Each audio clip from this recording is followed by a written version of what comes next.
Oi pessoal, tudo bem? Então, esse vídeo aqui ele é pro nono ano A e B.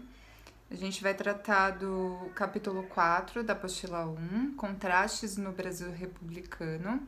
Então é mais ou menos uma continuidade do vídeo que eu já fiz, que vocês já assistiram, sobre a República e sobre como a população vai lidar com essa nova política, com essa nova estrutura política. Então, desculpa aí a iluminação que não tá tão boa, mas é que já tá de noite. Então, eu começo nesse módulo.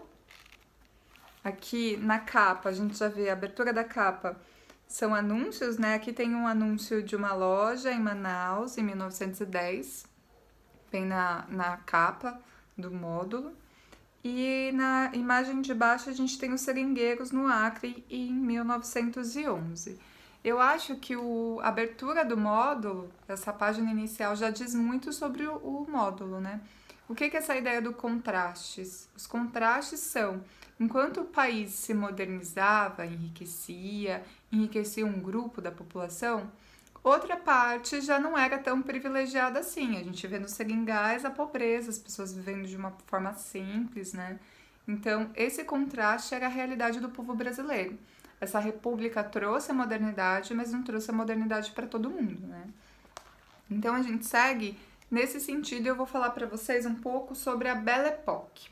Na página 197, a gente está vendo as mulheres sentadas no bar, né, lá no Rio de Janeiro, em 1908, muito modernas, vestidas, bem parecido com as modas francesas de Paris.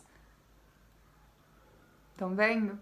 Isso aqui era um sinal de modernidade. Primeiro, as mulheres no bar, se vocês repararem, são mulheres burguesas, né, não são mulheres do povo, populares, são mulheres burguesas num bar, provavelmente tomando um café.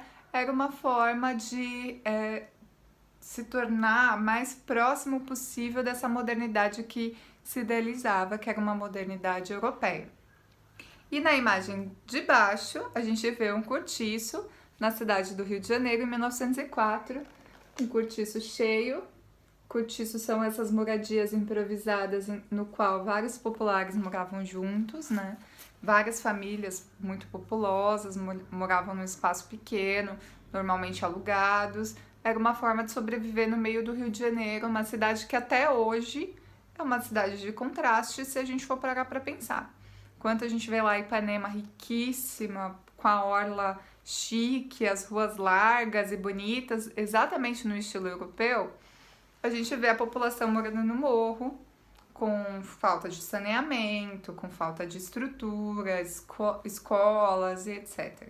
Então é um local de contrastes, mas o Brasil inteiro já foi um local de muitos contrastes.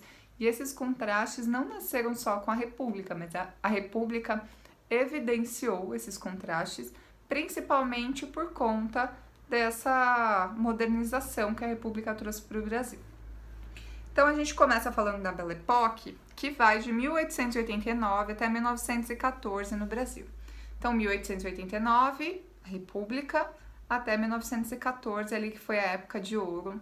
A modernização ela aconteceu no mundo inteiro, principalmente por conta da segunda Revolução Industrial. A Inglaterra fez a segunda Revolução Industrial, espalhou para a Europa inteira a modernização, máquinas, as pessoas vivendo de formas diferentes. A modernização das cidades, de fato, e isso vai chegar no Brasil um pouquinho atrasado, mas ali pelo fim do século XIX, junto com a República, vem essa modernização para cá. É um projeto do próprio governo. Na página seguinte, 198, a gente tem aqui falando sobre como essa modernização vai chegar nas cidades. No Rio de Janeiro, principalmente, que se transformou na capital do nosso país, porque a capital já tinha sido Salvador e depois o Rio, né? Então, o Rio de Janeiro se tornou a capital e, como era a capital federal, precisava de uma modernização. Aqui no Brasil já vinham muitos imigrantes, já vinham pessoas ricas e poderosas que vinham trabalhar, ampliar seus negócios aqui. Então, para receber turistas também, o Rio de Janeiro tinha um objetivo, o país tinha um objetivo de transformar o Rio de Janeiro como capital, uma capital moderna. E foi durante o governo do prefeito Pereira Passos que a cidade do Rio de Janeiro sofreu a maior das modernizações. Eles começaram um projeto de ampliar as ruas, deixar as ruas largas, e também de saneamento básico, de redes de esgoto, distribuição de água, porque isso era modernidade e as cidades brasileiras não tinham isso, água encanada, rede de esgoto ainda não existia. Então, para transformar a cidade do Rio de Janeiro em uma cidade moderna com esse objetivo, eles passaram a desabrigar a população que morava nos cortiços no Rio de Janeiro, como aquele cortiço que a gente acabou de ver na imagem. Esse foi um projeto do governo federal aliado à Prefeitura Municipal do Rio de Janeiro. Então, por volta de 1904 a 1906, o Pereira Passos começa esse projeto de saneamento, de modernização da cidade do Rio. Então, deixando as ruas mais largas, a cidade com aqueles prédios antigos de cortiços foram derrubados e para construir prédios grandes, novos, modernizados. A orla do Rio de Janeiro foi construída, deixar as cidades com teatros, com aquelas ruas com um calçamento menos rude, um calçamento mais moderno. E para isso, a população foi sendo expulsa daquele centro. A população foi sendo expulsa sem lugares determinados. Os cortiços foram literalmente derrubados no que ficou conhecido como Bota Abaixo. Pereira Passos, com um monte de funcionários do governo, né, da prefeitura, junto com máquinas, começaram a derrubar os cortiços e a população desabrigada ficou, de fato, e tiveram que morar cada vez mais longe dos centros, para afastar essa população do centro, que era um local de destaque, que deveria ser um local de destaque. Não foi só o Rio de Janeiro que teve esse processo de modernização.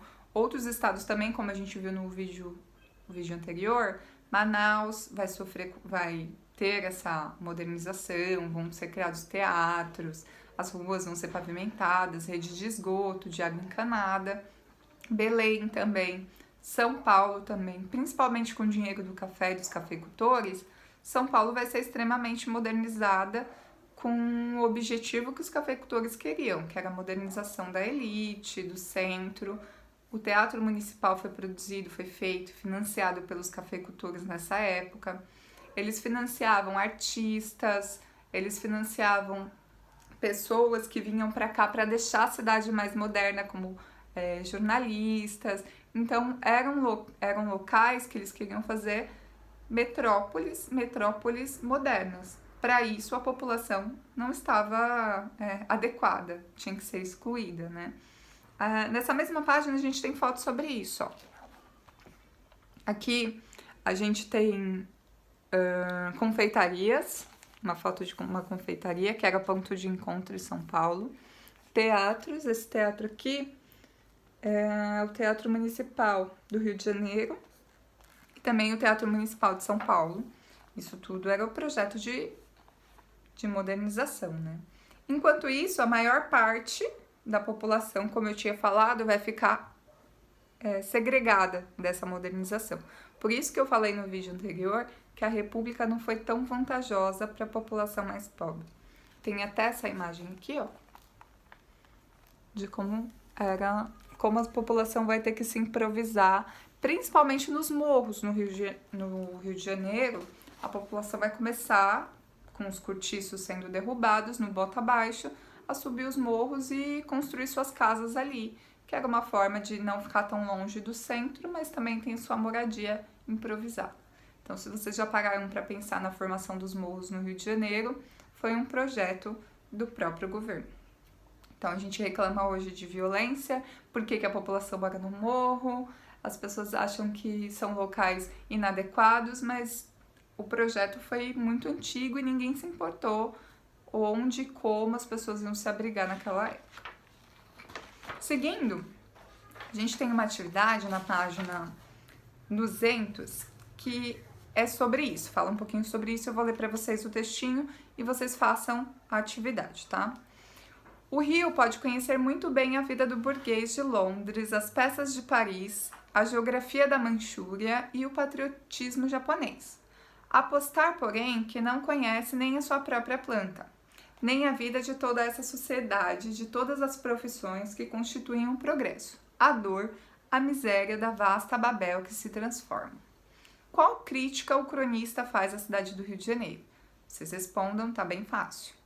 Considerando o que você estudou sobre o período, qual grupo social ele critica? Que grupo que ele está criticando nesse jornal, que é uma parte de jornal? É Gazeta Nacional. Não, Gazeta de Notícia, esse jornal. C. Por que João do Rio se refere à cidade como Babel que se transforma? Porque ele associa a esse processo progresso, dor e miséria. Por que progresso, dor e miséria? Vocês respondam, também utilizem as imagens das páginas anteriores que a gente comentou agora para poder responder, para ajudar a responder. A República excluiu muito a população. Se a população pobre dos grandes centros urbanos já foi excluída desse projeto de modernização, a população de São Paulo, a população do Rio de Janeiro, a população de Minas, todo mundo estava meio excluído desse projeto modernizador. Então, vocês imaginem o que estava acontecendo no interior do Nordeste, por exemplo. As pessoas estavam completamente à deriva, sem nenhum projeto do governo, sem trabalho, sendo excluídos da sociedade, sem salários dignos, sem condições de vida, sem água encanada, sem esgoto. Essa era a realidade das pessoas. E vocês imaginem que uma população que não tem nada a perder, que está sendo excluída, que não tem nenhum projeto educacional, cultural e etc., vai se revoltar. E foi isso que aconteceu no Brasil. A gente vai ver uma série de movimentos urbanos, movimentos do campo, movimentos no sertão, contra o projeto da República, não necessariamente a modernização, mas uma modernização que excluía. Essa era a questão, né? Então, na página 201, a gente tem movimentos que ocorreram no Brasil, principalmente nos interiores, nesse sentido de exploração, de estarem excluídos. A população ela foi super explorada, começou a ter muito sofrimento, falta de estrutura, como a gente já disse. Então, era comum movimentos messiânicos, seguirem líderes messiânicos. O que é um líder messiânico? É um líder que usa a religião de uma forma autoral, uma explicação própria, para levar a população a um objetivo, para ensiná-la como sobreviver, o que é o certo, o que é errado. E isso aconteceu em algumas regiões do país. Na página seguinte, a gente vai falar um pouquinho sobre Canudos. Canudos, se vocês olharem no mapa, a região de Canudos, ela está entre o Alagoas, Sergipe e uma parte da Bahia, está no interior, pega uma série de cidades, e a população que vivia em Canudos sofria com também a falta de emprego, uma situação difícil, e surgiu no final do século XIX um senhor que ele se auto-intitulava de Antônio Conselheiro. Ele se dizia um enviado, uma pessoa iluminada que queria ensinar as pessoas como sobreviver e queria ensinar as pessoas como os ensinamentos de Deus deveriam ser passados. Então, Antônio Conselheiro, o nome real dele era Antônio Vicente Mendes Maciel, ele era nascido no Ceará, ele atravessou todo o sertão nordestino falando para as pessoas, contando as histórias bíblicas de uma forma simples, que as pessoas entendiam. Então, ele era ouvido. Então, ele passou a ser visto como um líder, que a gente chama de líder messiânico, né? Ele ficou conhecido como Antônio Conselheiro porque ele dava conselhos para as pessoas de como sobreviver. Nós temos na página 202 um textinho de um jornalista que ficou famoso, Euclides da Cunha, é um escritor, que ele fez o livro Os Sertões e tem uma partinha falando sobre Canudos. Eu vou ler para vocês, tá? Apareceu no sertão do norte um indivíduo que se diz chamar Antônio Conselheiro e que exerce grande influência no espírito das classes populares, servindo-se de seu exterior misterioso e costumes ascéticos com que impõe a ignorância e a simplicidade. Deixou crescer a barba e cabelos, veste uma túnica de algodão e alimenta-se tenuamente, sendo quase uma múmia. O Euclides da Cunha descreveu ele quase uma múmia. Mas por quê? A imagem que se fazia do conselheiro era um homem, literalmente um messias, uma pessoa que até se vestia de forma característica, meio religiosa. Olhem aqui. Então, essa é o desenho, uma gravura, de acordo com as fotografias que encontraram sobre ele, tá? Nessa região, os fazendeiros, eles, obviamente, exploravam muito a população não conseguia se sustentar. Então, o Antônio Conselheiro começou a ter uma ideia que era criar uma vila autônoma, uma vila no qual as pessoas pudessem sobreviver, plantar e ser donas do que elas plantarem. Era uma vila que a gente pode chamar de vila igualitária, né? Ou uma comunidade igualitária. As pessoas começaram a ouvir essa história do conselheiro e ele vai fazer essa vila dele em Canudos, que é perto de Belo Monte, é o povoado de Belo Monte, e ele vai começar a ensinar as pessoas a como tirar água dos poços artesianos, fazer poços artesianos, como as pessoas plantarem, como construir suas casas e como dividir.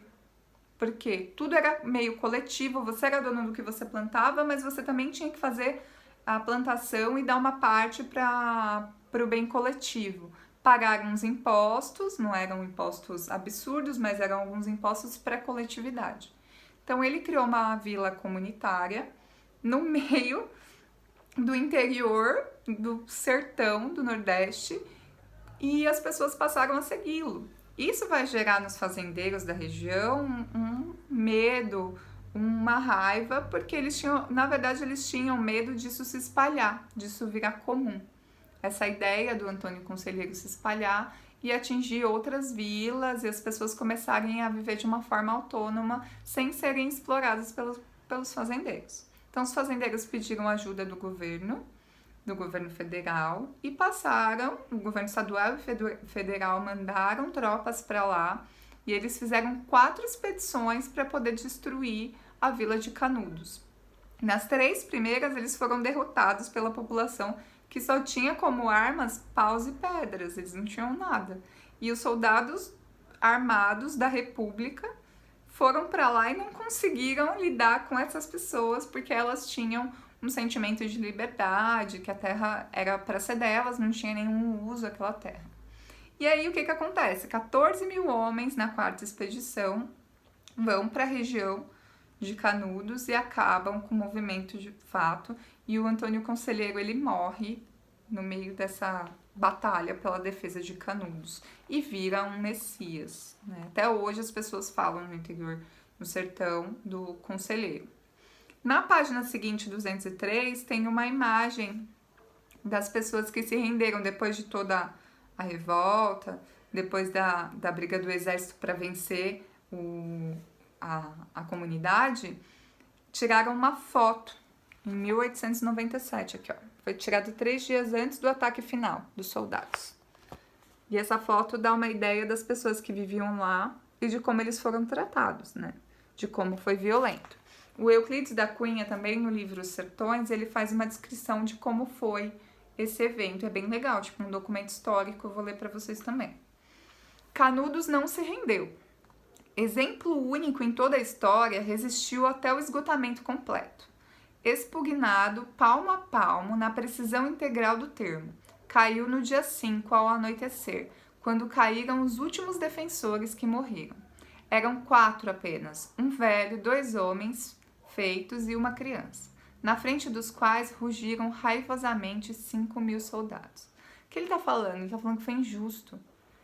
Que ali tinham pessoas idosas, tinham crianças, poucos homens feitos, poucos adultos, e que mandaram um exército terrível para destruir e mataram as pessoas, mataram muitas pessoas.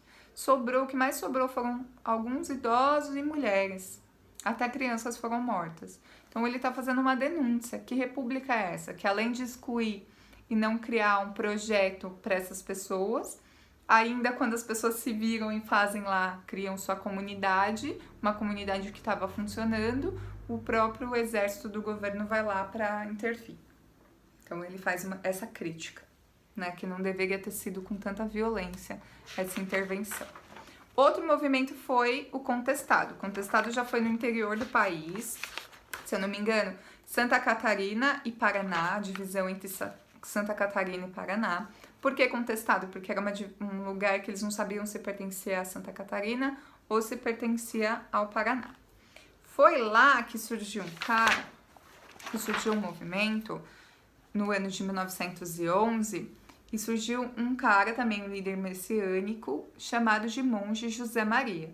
Ele era um líder que vivia ali na região, ali tinha uma estrada de ferro que tinha sido construída, a população estava trabalhando na estrada de ferro, e de repente, no momento, a estrada de ferro estava pronta, as pessoas não tinham mais emprego, não tinham como viver ali, e começaram a se indignar. Então, essas pessoas que trabalhavam nessa estrada de ferro, nessa ferrovia, de repente ficaram sem emprego, pobres, sem fazendas próximas para trabalhar, a miséria se estabeleceu. O que eles vão fazer? Seguir o líder que eles tinham, que era o José Maria, que era um monge, e ele foi reconhecido também como um líder messiânico. Então, esses sertanejos começaram a segui-lo, e assim como Canudos, eles vão tentar criar comunidades, vilas, para eles viverem, para eles se organizarem, plantarem, ter uma vida um pouco mais digna.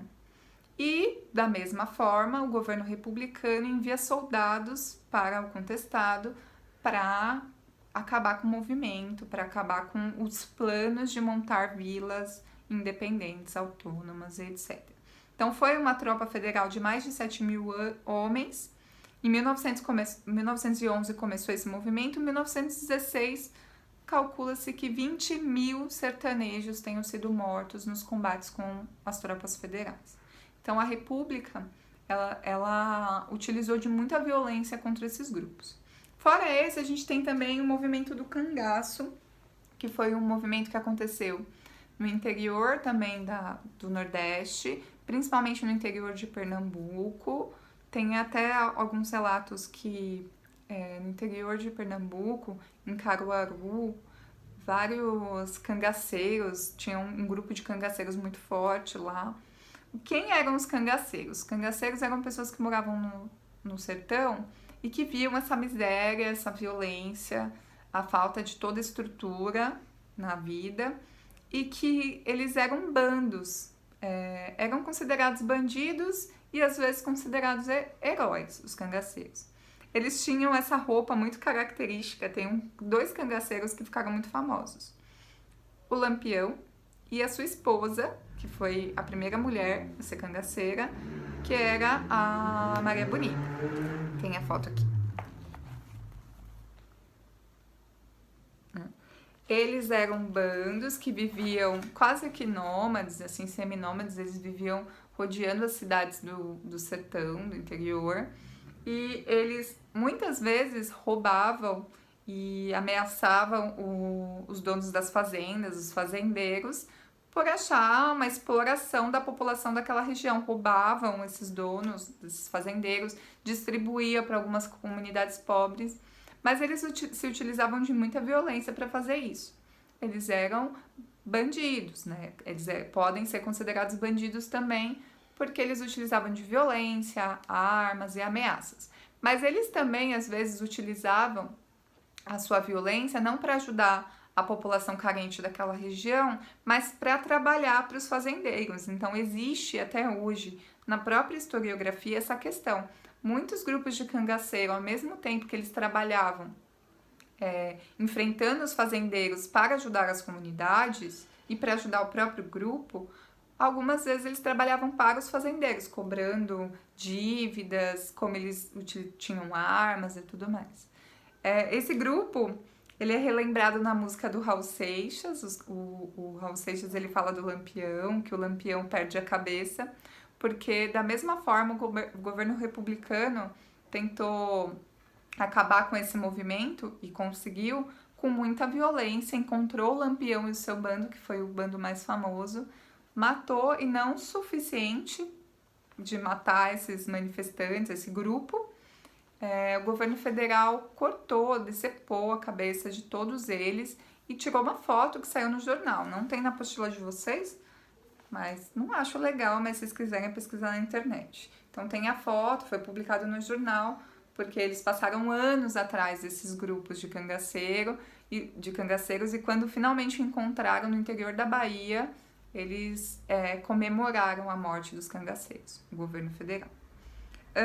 Vocês vão fazer uma atividade sobre isso, canudos, contestado e cangaço. Façam a atividade, depois para não ficar tão longo o vídeo, depois eu corrijo com vocês. E óbvio que esses movimentos não foram os únicos, tiveram mais, foram os mais evidentes, os mais importantes que a gente precisava comentar aqui agora.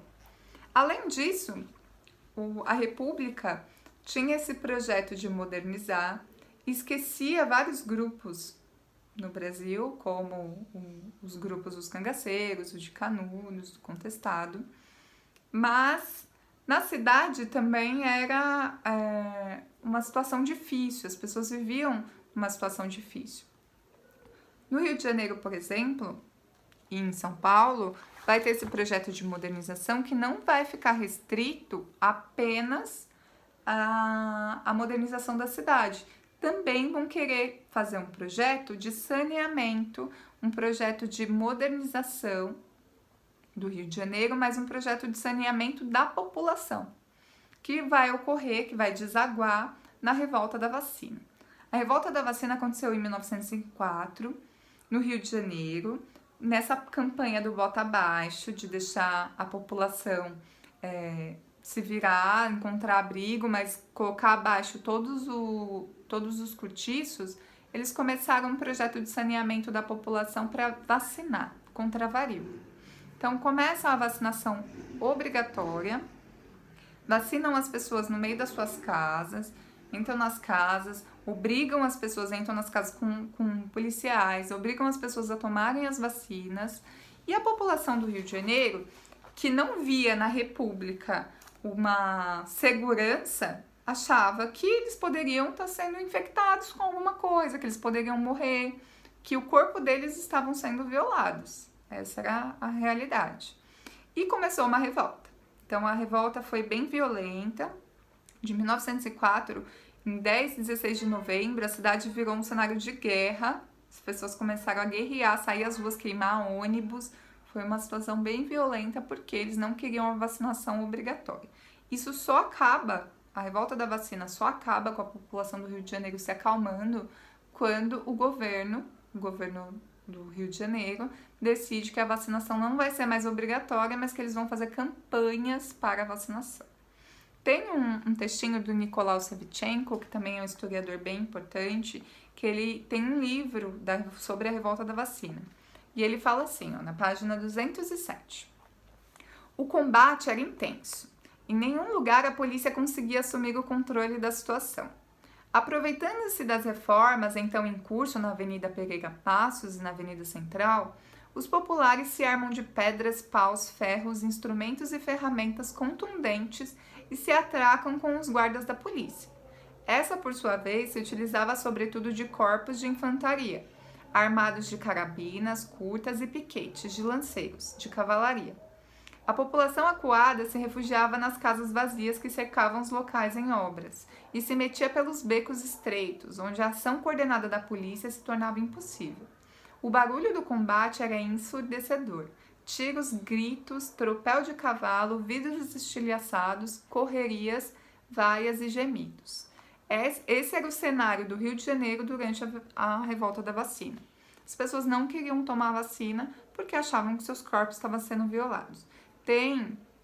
Também é bem importante a gente pensar que essas pessoas não entendiam qual era a importância da vacina e não foi dito a elas para que era, qual era o objetivo das vacinas. Muitos ex-escravizados que moravam na cidade do Rio de Janeiro, que tinham uma cultura da capoeira, eles lutavam capoeira contra os policiais, eles gingavam, dançavam capoeira contra os policiais, que era uma forma de se defender, né? Era uma forma de defender a sua vida e a vida das pessoas. Bom, por hoje é só, eu paro na página 208 e a gente segue daqui no próximo vídeo ou no encontro, tá bom? Beijinho. Tchau, tchau.